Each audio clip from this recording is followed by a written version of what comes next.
finally. Oh, may ano pa Ate Marie. Oh, tama pa. Eh, may mat. Oo, siguro. Kasi para hindi madulas. Finally. Ah, liit naman pala. Dito, oh. Wow, chili. Kailangan may before and after kanya na ano. Eh, siguro dito, Chris, para hindi madulas. Ano na siya? Ang tawan. Pero may manual. Ano nalagay Ate Marie? Ay, dito, oh, check. Ah, binuto pala siya. This is the order.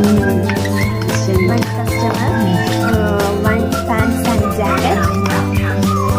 She needs next Sunday. How's next? Chris, next.